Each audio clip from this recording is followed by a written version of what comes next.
Contract Deferred, getting paid until the day I die. Money coming in, but not one at bat, not one pitch, not one strike. Being deferred is where it's at. Deferred.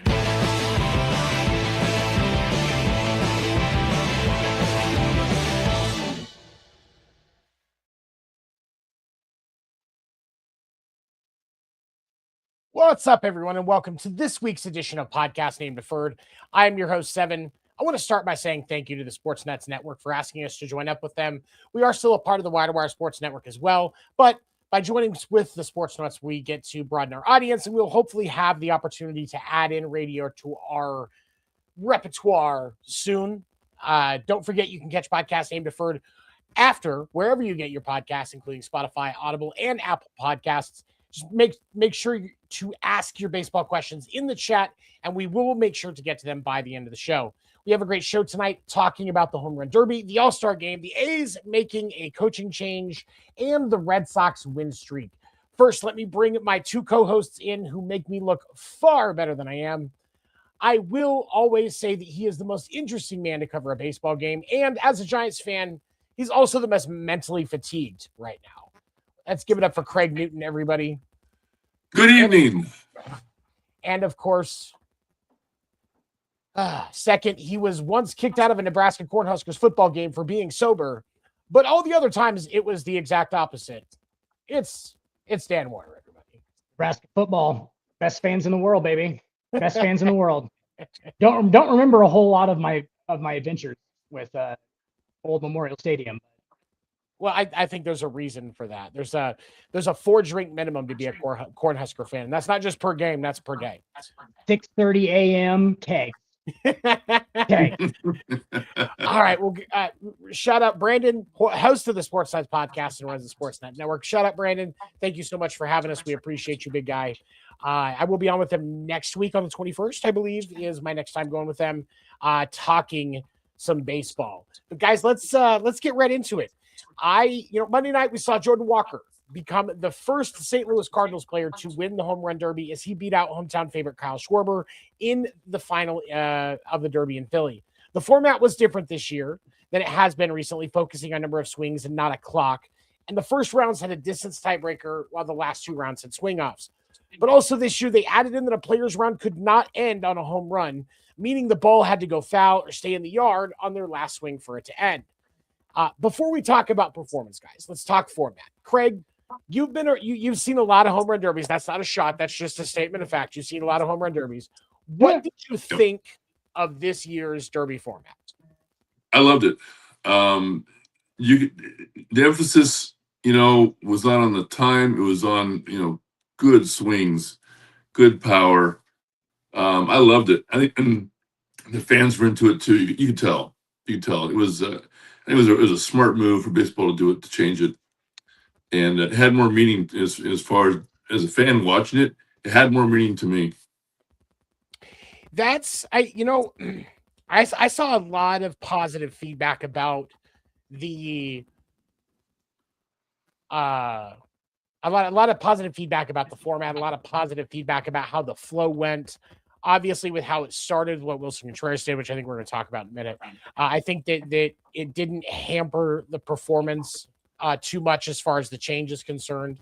Dan, what did you think about the format? I actually loved it.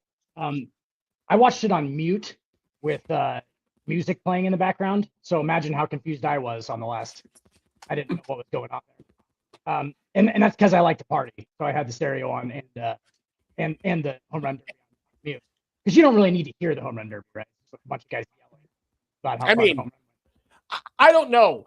I get what you're saying, but like, also I kind of liked the stuff where they cut into like Barry Bonds and some of the other guys, like his, like the way that he talked about things and his appreciation for it.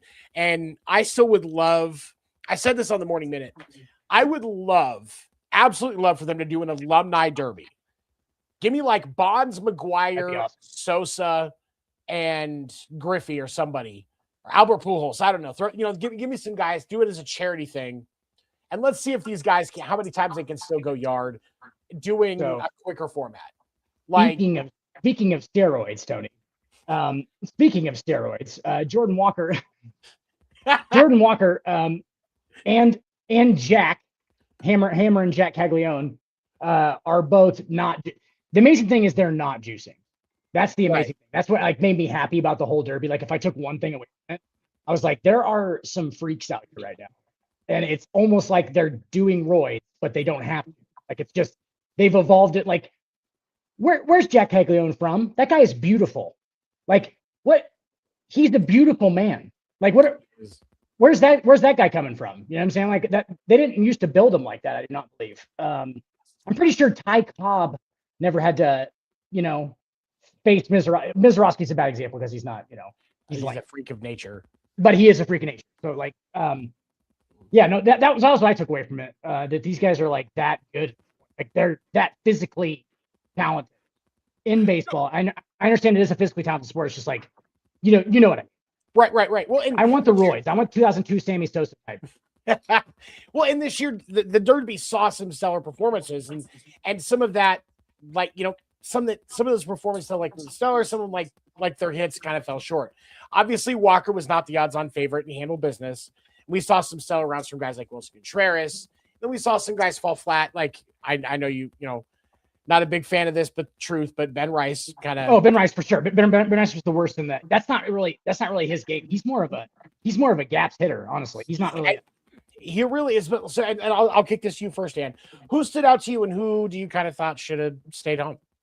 I thought Jordan Walker off the bat, like no pun intended. Like you could tell that like that was a different. And your boy Wilson Contreras actually impressed me too. He's got real power like that. But Jordan Walker's different. That's a big long swing. He's a big dude. Like, did you notice that? So they kept showing his mom and his dad in the crowd. Did you notice that he looks older than his mom? And it was the weirdest dude. Like he looks like an old man. How old is he? He's 27 years old. He looks like an old man. He's got what's his name face going from Family Matters. Carl Winslow. He's got Carl Winslow face. Is what it is. Yeah. Yeah, it's unfortunate. But like, hey, dude can hit a baseball for sure. Absolutely. Craig, what do you think, man? I was so impressed with his composure. I mean, this guy is making $800,000 tops for the season. Yeah. He has a shot at making $1 million for simply hitting one more home run, and he does it. What? I can't imagine how heavy that bat was in his hands, knowing that he's got a shot at $1 million, and with that swing, he accomplished it. That was just awesome. It looked like it was pretty light. Looked like it was pretty light to fans.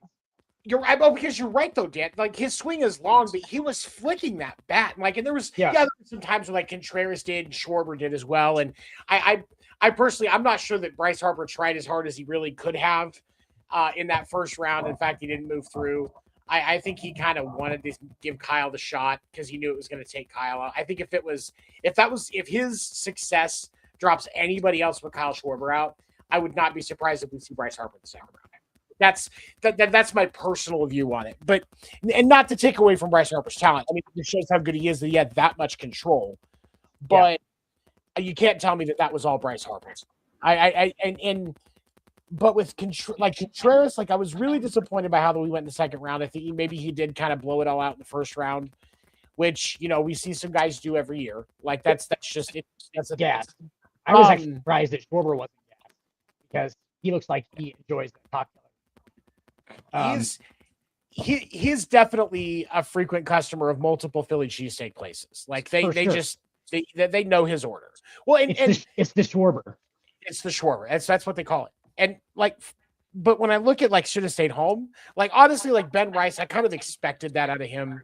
And I don't mean that in a negative way. I think he's a great hitter. I just don't think the home run derby is his format. Jack Caglione was actually one where I really thought he was going to do better than that. And I like him as a guy. I like his personality. I think he's definitely somebody that the league can market. He's one of those guys that when the Royals are inevitably out of the playoffs, you can have him come into the studio and be an analyst in the offseason, give him, throw a little extra cheddar and make it interesting. Because sure. I think he would be great for something like that. But I think that I don't know if it was the format or just that he wasn't as prepared as he thought he was, but he really came up shorter than I thought. Caminero too as well, but Caminero, like he made it all the way to the finals last year in his first year. So anything that he did outside of winning it was going to be falling short of where he should have gone. Caglione, I thought he could have done better. Right. So like Caglione and Walker, it was different off their bat. You could tell. Yeah. Contreras was right there almost, but like those two guys just made it look kind of effortless as far as like, as far as like they were the most powerful too, I thought, like just from watching them hit. Obviously that it didn't compute completely. Obviously it did for Walker. But yeah, that's and also on Schwarber's, Schwarber's in good shape, actually. I was like surprised about that too. I was like, all right, he's not actually, because he was still, and he's got a smooth swing though too, which I don't think he exerts a ton of energy. He doesn't, obviously. So like, and it obviously generates a lot of power. But like, what is he like 6'1", 240 probably? Yeah, he's like 240. He's just country. He's just country strong. Yeah, he's built like corn-fed farm boy is what it is. I think for sure. Right now, I'd be interested if we had a stat guy to know. So I know that Junior Caminero has the fastest average bat speed. Yes. In MLB play, it's like 118 miles an hour on average, something like that. Ridiculous. I'd be interested to see where Jordan Walker's was at, and I know Jack Caglione's is up there with like Judges in like the 116 area, something like that. Yeah. So I'd assume that a lot of those guys are in the same plane. Like Schwarber's probably up there, but like Schwarber's a little more smooth, I guess. But yeah, Ando, what's up, buddy? Ando, hey, that guy. Ando, there he is. Yeah, I'll say Ando if you can find that. Well, let's now let's go to move on to the All-Star game. Wait, can I touch on one thing? Oh, go ahead. You brought up Harper, and I hate to use some common sense here on our show, but how much do you think this pending lawsuit that he's got going against FanDuel is weighing on his mind? Maybe at that All-Star game. He might have been a tad distracted. It's possible. I mean, and I got to get what he's saying about that whole thing too, because he had no idea what it was going to be used for. Now he's getting thrown under the bus. If he doesn't fight that, then he can get punished by the league. Yep. Like he's got to be out front. I had no idea this was going to be used for. He has to show this is what the order showed. I had no idea it was fair FanDuel because they literally can't. Like they can get suspended. Yep. And so, like I can get that. And wasn't it? And it wasn't him that's fighting his parents for money that was stolen. It's not Harper. That was somebody else. So, but yeah, no, like I could say figure out who that was. It's I want to say it was Harrison Bader maybe on that. No, I know. It is a white guy. It's somebody on the Phillies too. It's not the Giant Jew. It's not the Giant. Is Bohm? Maybe it's Alec Bohm. I can't. It is Alec Bohm. It is Alec Bohm. I think it is Alec Bohm. I think it might be. But okay. Now, so we move on to last night's All-Star game, and before we start talking about the game itself, we saw a lot of dramas always leading up to the game. Zach Wheeler did end up getting offered a slot on the NL roster, and he turned it down, saying that he felt disrespected after the voters didn't put him in, and he wasn't asked in that first round after of invites. So, Craig, I'm gonna give you this one with the older guy. I'm sure I have an idea of what your opinion is going to be, but I'm gonna let you kind of share it here. Do you think that pride got the best of him, or did he make the right call? Well, gentlemen, let's open our Bibles to Proverbs 16:18. Right Pride here, Craig. pride goeth before destruction, and an haughty spirit before a fall. That's what I have too. Oh. Yes, he was arrogant. And I believe it will burn him PR-wise. He came off as petulant and a spoiled, bitter child. And, baseball doesn't need that. And I'm sure his agent was just shaking his head and drinking heavily after his comments. Dan, what about you, man? Can we just get Zach Wheeler some, like, why doesn't he just use the same excuse as all the rest of the guys? Fake an injury. Like, or you don't have to say anything, dude. Like, if you're offended by schedule, he was scheduled to pitch on Sunday before the offer came in, and he pitched. Yeah, like he pitched the last day before the break. Like, all he had to say was pitching schedule. So basically, what he's doing, even though his peers and his teammates know that he's top 10 pitcher in baseball, right? That's not enough for him. He needs everyone to know who Zach Wheeler is. He's not on a level that he feels like. So he's better at his job than he gets credit for on the outside. Which, I mean, welcome to the club, Zach Wheeler. No, Yeah. but that's what he's mad about. It's pretty childish of him to just be like, because why does he care? Like, why do you care? Like, dude, come on, man. Like, you can't control it. People are gonna literally. You're not a particularly exciting pitcher to watch, okay? So, I mean, just from a general sense, like, I like watching Zach Wheeler because he's savage. But not gonna get a whole ton of, like, he's not Brandon Mizorowski with the 104s and things like that. That's what I'm gonna say. He has never been. No, He's just done it quietly, right? But now he's like, for some reason, the reason nobody knows who you are, Zach Wheeler, is because you've been quiet all the time, intelligently.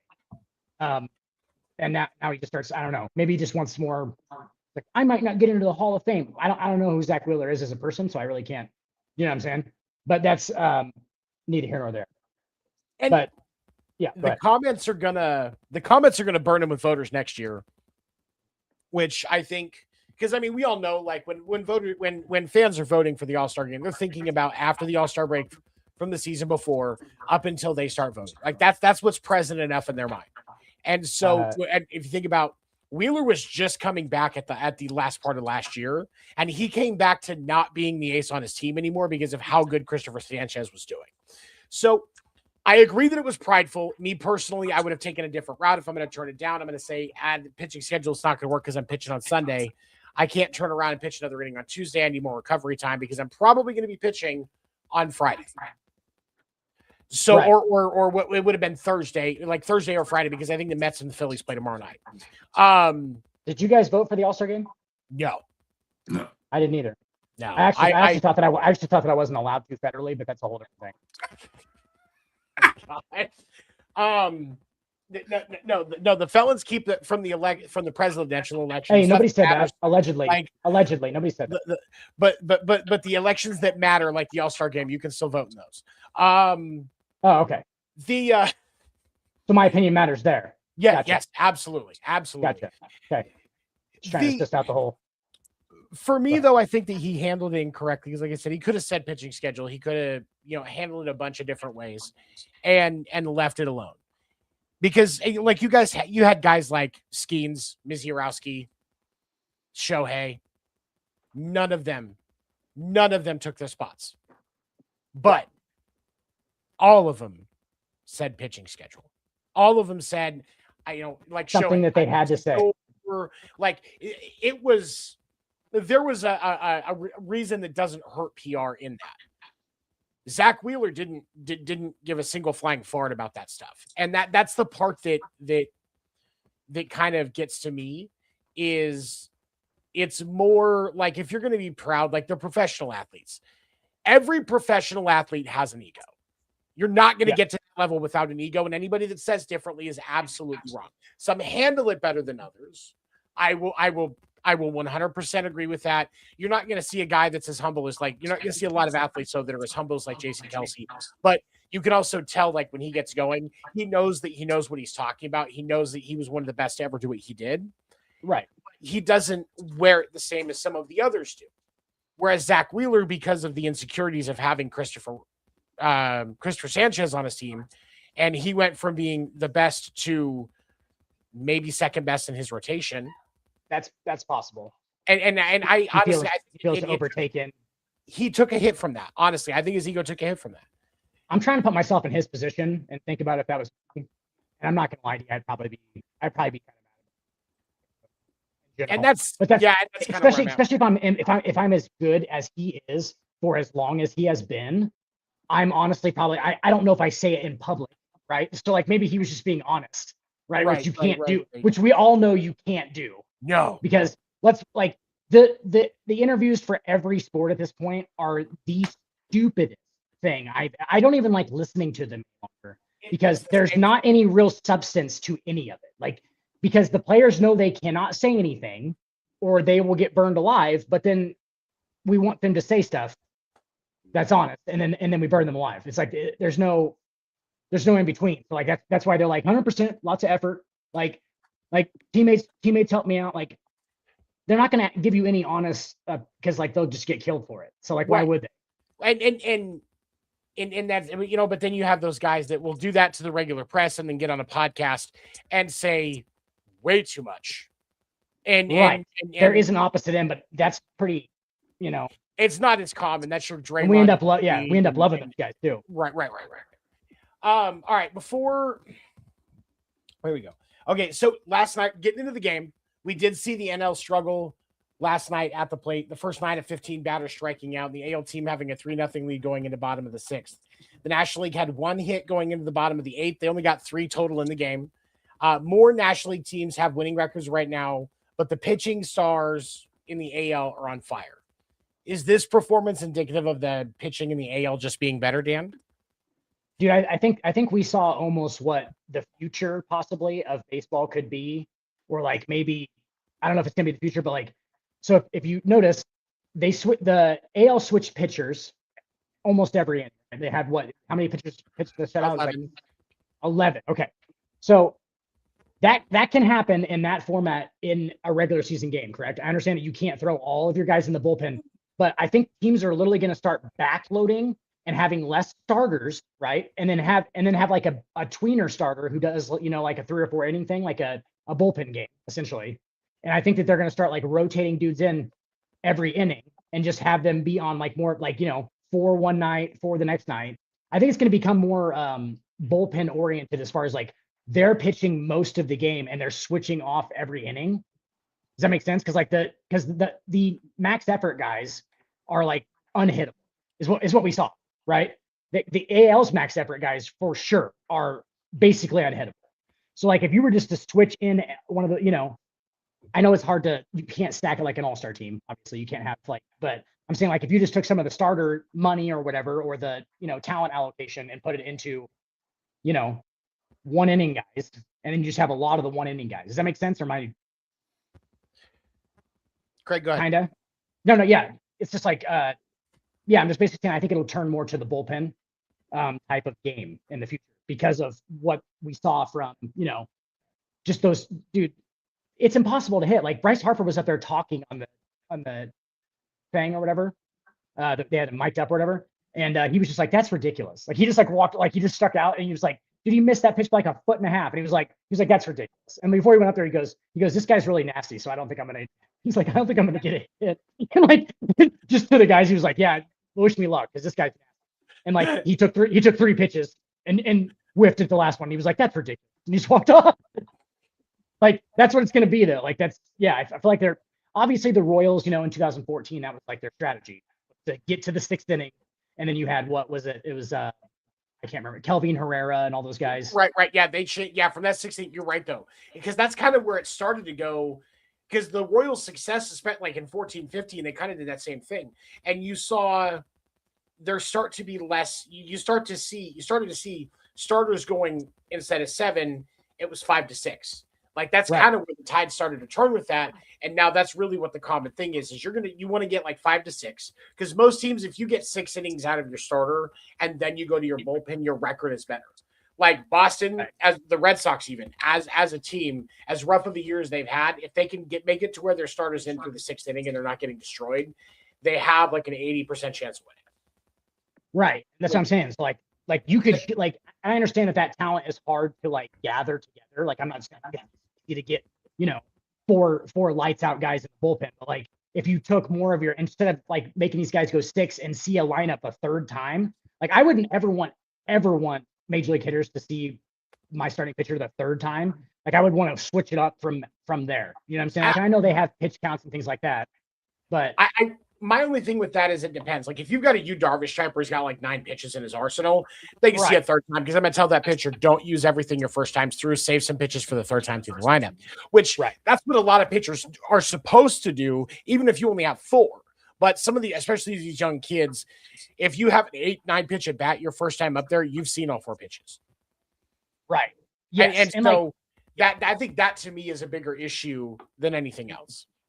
Right. And like obviously it would be situationally based, right? Like you said, like if you have a good starter, if you have a guy who has a bunch of different pitches and stuff, then yes, you let him go. But like they're gonna start shifting it more to, hey, we want to get the starter. Like they have a, you know, average to subpar starter. It's like, okay, he's starting to get touched up. This is his 3rd time to the lineup.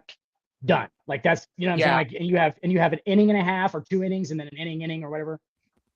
Just kind of leaning it more towards the bullpen because that's a strategy that I think works, obviously, because like they just watching those guys and like listening to them take the at bats, I was like, okay, they're really shocked at the difference in the guy pitching. You know what I'm saying? Like it's like they're legitimately like, okay, this guy throws 101 too. Like it's like and he has this weird pitch and they're, you know, giving him different looks the whole time. So yeah, I thought that was interesting. Craig, what do you think, buddy? The Giants tried this a couple of seasons ago when Tony was the manager and burned out the bullpen real fast. It was a major fail. Rest time. And they're like, let's not do that again because that was a bad. They chose poorly on that one for the season, and it really wrecked their bullpen. The question about the pitching, you know, was it the best, you know, for the American League? Well, you know, not being a smarty, but for last night it was. Yeah. I mean, as far as you know, for season head to head, I don't know. I mean, you know, National League, I still like National League pitching, but for last night, they definitely owned the National League. It wasn't even close. Craig, I love how like all these guys are like talking about like, oh, is the AL they're just that much better? I'm like, guys, this is Major League Baseball. They're all really good. Like everybody's so close. Everybody's so close. There's not like a whole like, you know, like 20 games over 500 is a lot. You know what I'm saying? Like that's like you're basically going 50-50. Like the whole, if you go 500, you're in the, you know, like you're having a pretty good season. Like so, like they're so closely matched. I don't think there's like if you were down like, oh, is the AL pitching better? It's like maybe by a smidgen, and who cares? You know what I'm saying? Like that's not gonna matter in the ultimate when it comes down to it. Like in the World Series, it's not gonna matter. It's gonna matter that team versus that team, right? So yeah, it's so strange to just be like, yeah, I think the AL is better. It's like no, it's Major League Baseball. They're all really, really good. Besides the Marlins. I'm just kidding. and the Giants. So what's crazy is I was just looking at it. I can't see the exact numbers, but according to what I was just looking at, the NL actually statistically throughout the season so far has better pitching stats than the AL. So it's very possible, Craig, you're right. It could have been just a last night thing. I think as we go, especially because there are so few AL teams that have a winning record right now, and we're really going to get into it with the return of the break and see kind of that surge that we always see somewhere. We're really going to see what that's going to look like, and if we start to see that fluctuate. Now, before we move on, one last thing on the All-Star game. Players polled at the All-Star game all said that there was no chance they would agree to a salary cap, but they all still felt there was time to come to an agreement before we lose games or a season. Players like Juan Soto and even Mike Trout would stand to lose hundreds of millions of dollars they're currently owed under contract. And players like Paul Skeens, who is on the 8-man negotiating committee, are on the cusp of a huge payday, would lose out as well. we also saw the owners and league do some commercials trying to promote the benefits of a cap, which Tony Clark, the MLBPA exec, just called disgusting. Craig, was this a warning shot to the owners that they need to realize pushing for a cap is not going to work?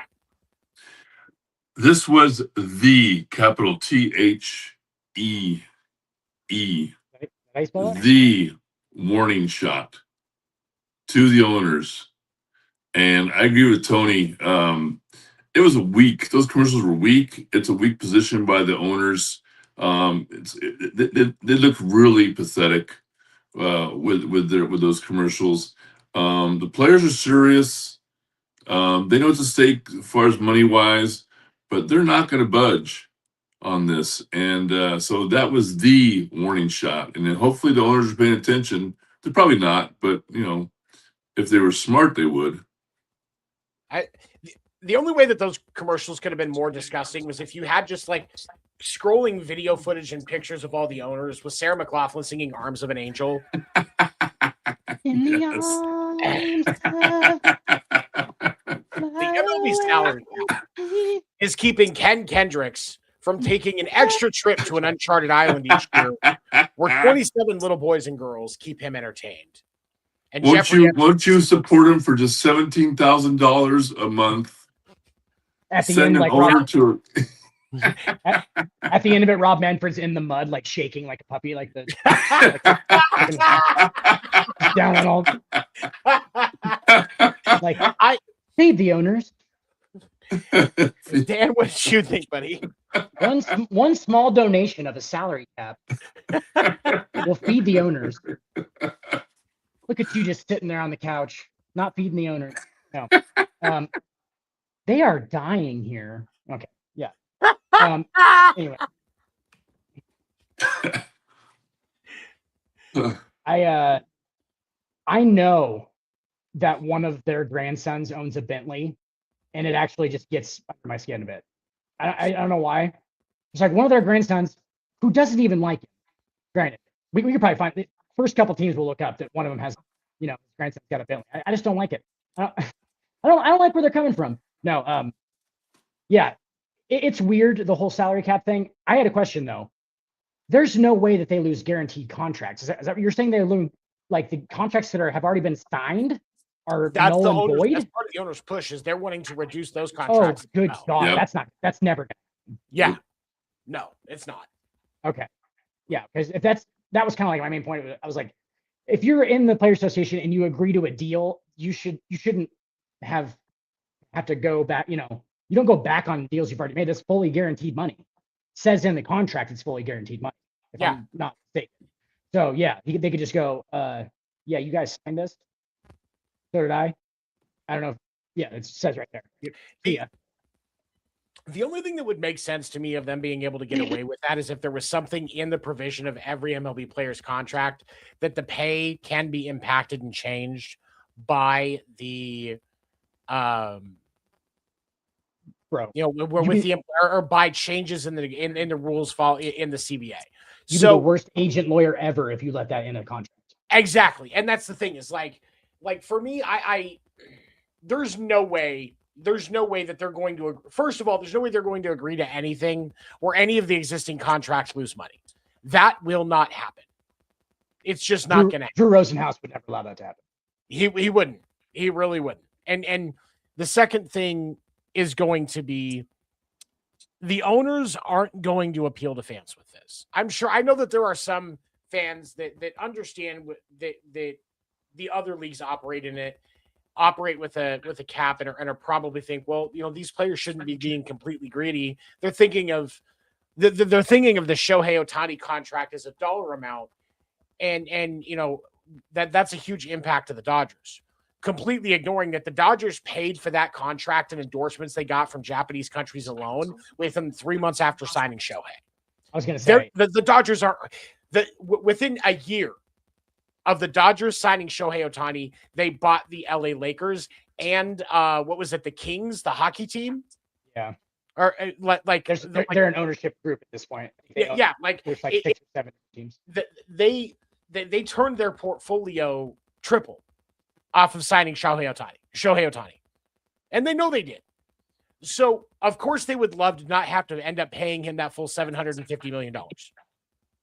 Who wouldn't? But still in the arms of Right. yeah. So That- and Magic Johnson in that group as well. Do you know how rich Magic Johnson is? How much he's not losing money? He had AIDS. He's still alive. So that's and he doesn't that's have how AIDS much money Magic. Yeah, that's how much money Magic Johnson. He just got rid of AIDS. So however much money that takes. It just flushed all of his blood out of him like it was a transmission. Craig, there's a South Park where they say that the cure for AIDS is Magic Johnson, and he shoots money. He grinds up money and puts it in an IV, and they put it in his veins. That's what is the cure for AIDS.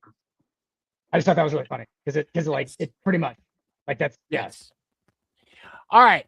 Now, my favorite subject of the night, for obvious reasons, the Boston Red Sox completed their last road trip before the break, winning 9 straight road games for the first time since 1977. Since June 25th, the Sox are 14-2, which is the best in the MLB, a 2.53 team ERA, which is the best in the MLB. They've gained 5.5 games in the wild card standing since that time. On July 2nd, they were last in the AL East. They're now third in a tough division race and just a half game back from the last wild card slot and 2 games under 500. They are the hottest team in baseball.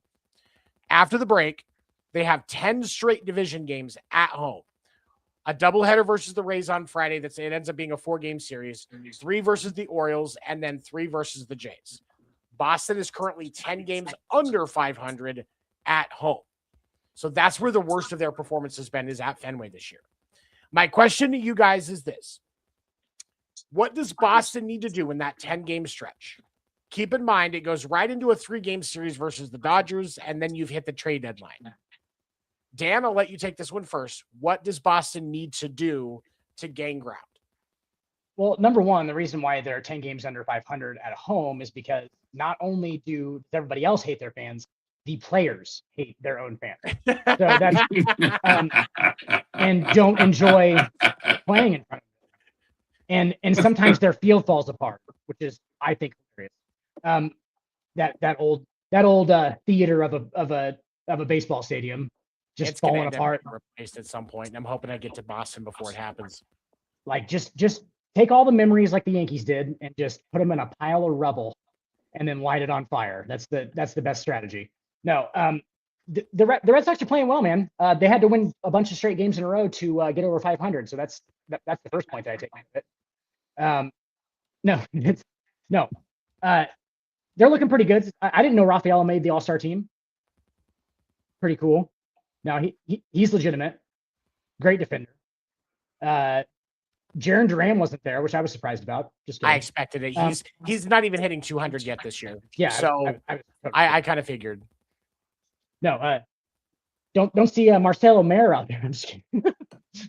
This was not to talk trash, Tony. This was to say what they need to do. Okay.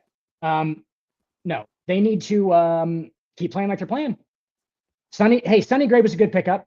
And I'll eat my words on that. I was wrong, Sonny Gray. I apologize. Same. No, I was too. I was wrong. I was still like, you and I both know I was. Dude, I was like, what the hell? Well, and he had a god awful 1 year with New York too, which probably definitely affected my general attitude towards him. Yeah. So like he kind of just came in and but yeah, no, he's playing great.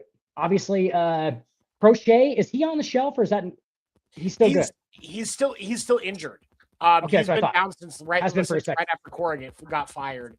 That's what I thought. And at first I thought he was kind of just going to sit heavy until he decided if he liked Chad Tracy or not. And then all of a sudden he'd start feeling better and work his way back.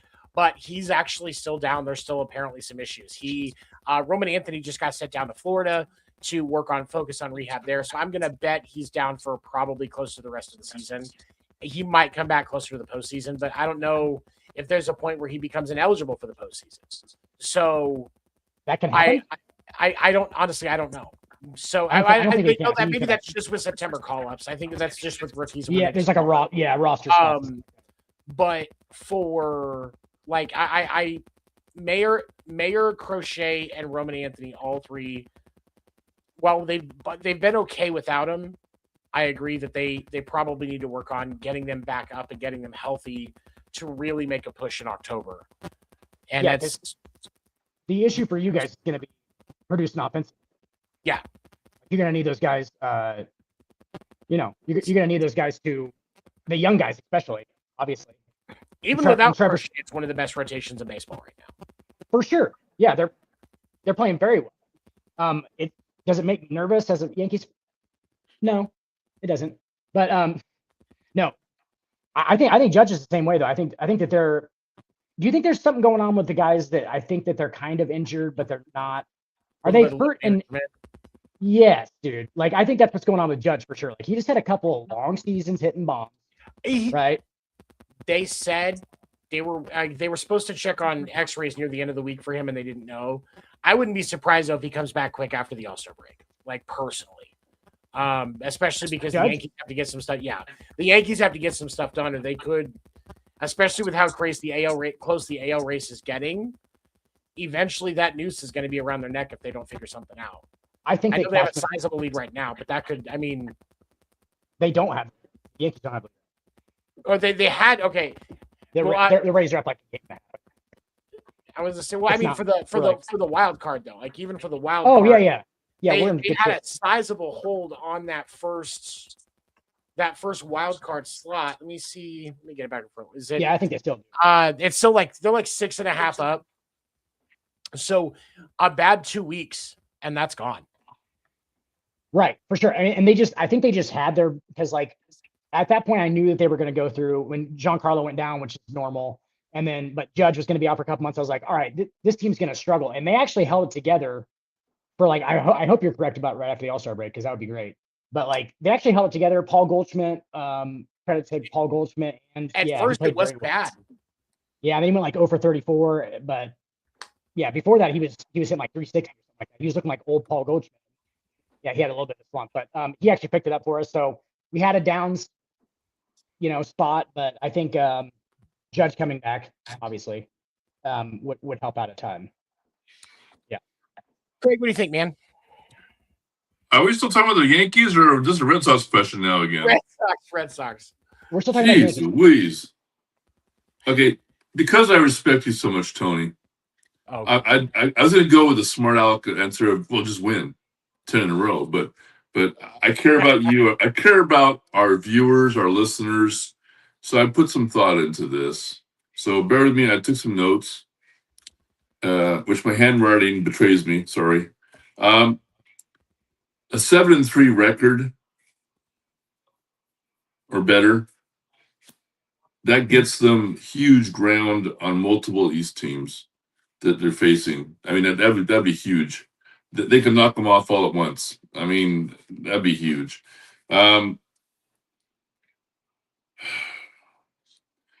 They also would improve their tie-breaking position even if they drop down to 6-4. Yeah. For the wild card. But man, I'd love to see a 7-3. And also that would send a clear message to the front office. Hey, we need to be buyers here because the players are serious. We need to get serious about free agency and really, really back this team. So that's my math equation for today. I think 6-4 is kind of the bottom of what I would want. 7-3 is ideal. I think the 9-game road trip sweep was the players saying, look, we're going to do this. You got to get us help. They need at least one right-handed bat. I would love to see Boston trade for Luis Arias. I know that San Francisco wants to keep him, but I think we all know that he's not staying past the deadline. So I would love to see him come in and take over for Luis Arias because I know there are some Sox fans that disagree with what I'm about to say, but I think Boston needs to move on from Marcelo Mayer. This is the third year in a row that he's been down because of injury when they need him. And you don't want Ceddanne Rafael at second. He's a Gold Glove outfielder. He can play second. He does it quite well, but he's a Gold Glove outfielder. You want him out there. So that means you've got to find a good right-handed second baseman. Those two best options are Luis Arias and Ketel Marte. Ketel Marte doesn't really want to leave Arizona. So Arias is lefty. Is Arias a lefty? Yeah. Oh, okay. I have to look at that. I thought he was. I thought he was ready. But yes, that would be. I mean, honestly, I mean, it was so honestly, if you're not going to get a righty second baseman, Luis Arias is a perfect choice. Right. It's not going to be long term. Probably going to be a rental. That's right. He's a rental through the end of the season. If you like him, you can buy after the season once the dust settles from the CBA negotiations. Throw a decent contract at him, and you'll be all right. But I really would like to see 7-3, win each series, but maybe you drop. It's 3 out of 4 against the Rays, 2 out of 3 against the Orioles, 2 out of 3 against the Jays. I'm happy. If Boston can manage to do that, I'm less concerned, first of all, about the results in the Dodger game, which I think the Dodgers series is going to be kind of a toss-up because everybody's going to be distracted by the deadline. All the players are going to be, trying to figure out who's leaving, what's going to happen in my locker room. Even the guys that aren't getting traded are going to be distracted because they're still friends with some of those guys. Like, Jarren Duran is a leader in that locker room. If his name is getting floated around again as a heavy trade candidate, especially if he's going to get traded because they want to grab like Joe Ryan, Luis Arias, something like that, or somebody from Kansas City, that's going to be a distraction for those guys because as much as he may not be doing as well at the plate, he's great defensively, and he is a leader in that clubhouse. And so those guys are going to be distracted. The Dodgers are still going to be distracted. That deck is stacked. They've got a lot of trade candidates, and they can really start to beef up what they've got behind them as they're looking towards next season and maybe filling in a gap that they have because they've struggled with the injury bug a bit as well. So I'm less concerned about that series than I am the 10 division games beforehand. You've got to give me at least 6-4, 7-3 is preferred. If you could do say a 9-1 or a 10-game sweep, like I would probably collapse from joy at that point, but I'm being realistic. I think 6-4 to minimum, 7-3 is ideal. Is kind of where I'm at with it. I'm kind of like with you, Craig, on that. I think you're accurate with the winning series thing. That's what John Schneider always says. Blue Jays manager always says that. He's like, just win in series. So just win 2 out of 3, win 3 out of 4. He's like, just win the series. He's like, win or split the series. He's like, just don't lose the series. And honestly, like if 6-4 and it's because we take 2 out of 4 against the Rays and then 2 out of 3 against the O's, 2 out of 3 against the Jays, I'm good. I'm good with that. Yes. 66% winning percentage is a lot of wins. Especially in baseball. For sure. Yeah. It's over 100, I think. Yeah, it's good. But I think you're right about them being kind of distracted too with the trade deadline, but also the Dodgers are the only ones that aren't distracted at the trade because they're just like we're good enough already. I mean, you're going to be like, and it's not like obviously like Shohei's not as distracted, but look at guys like Kike or some of the lower, like Mookie, honestly, is probably going to be a bit distracted. I would not be surprised if Mookie Betts gets moved at the All-Star break. Like, honestly, I love the guy, and honestly, Boston could make a play at that. And I think it would be very, very funny for the Boston ownership to try and win back fan base by bringing back Mookie Betts after and he plays second base. And he plays second base. That would be a right-handed second baseman that Boston could make. Now I just want that to happen. It's been talked about. Like there was a couple of weeks ago, I saw it mentioned in a couple of different spots. I was like, please, for the love of God, don't. I love Mookie. I would love for my Mookie jersey that I've got hanging up in my closet to be relevant again. But no, please don't. He's not. I think he's kind of like Durant. I don't think he's hitting too far over 200 if he is. Defensively, he's still all right. But we need an actual good bat. Like that's the reason why. Honestly, I would be more okay with Gleyber Torres than I would with Mookie Betts at this point, simply because this is the time of year where you can actually rely on Gleyber Torres to get more hits. For sure. And he's really good at it. He's just like Boston. He's like Boston would love to have that power in their lineup, and he is going to be like his name's been floated around as a trade candidate. As much as I want to chirp because of the fact that he's a former Yankee. If I wake up and that's what they've done for second base, I'm not going to flip. Like, honestly, I'm not. I would prefer that over Mookie. And I hate to say it as a Mookie Betts absolute fan. Please, for the love of God, no.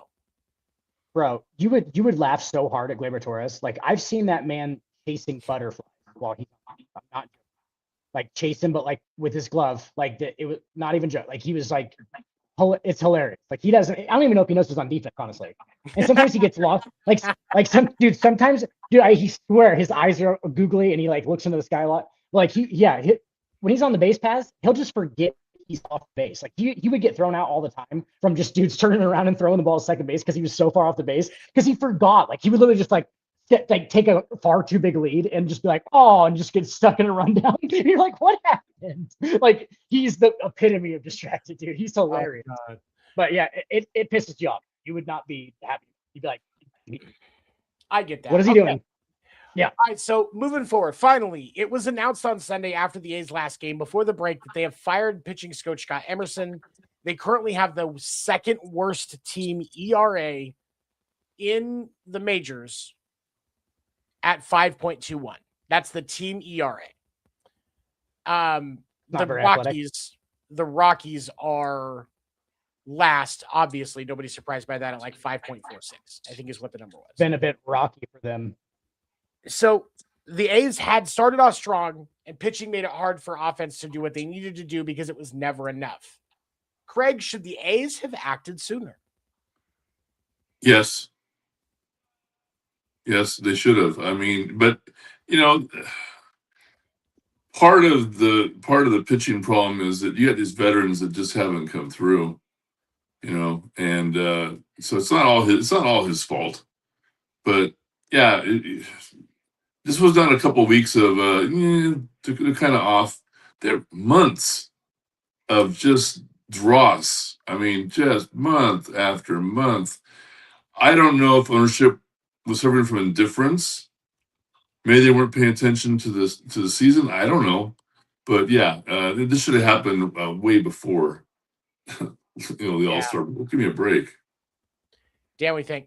Yeah, it was like the worst time. Either keep him the whole year, or get rid of him early so you don't have to. Yeah, right in the middle of the season, like right when they're trying to get ramped back up for the second half. Obviously, obviously not a run because they're the Athletics, but like a second half where they could learn some some baseball stuff and they could become a better team. Maybe it's not going to help that you just switched pitching coaches. Like, yep, next guy up. It's like, you guys believe in people, that's for sure. Like, and maybe they did leave him a little bit too long, but they also made that higher though.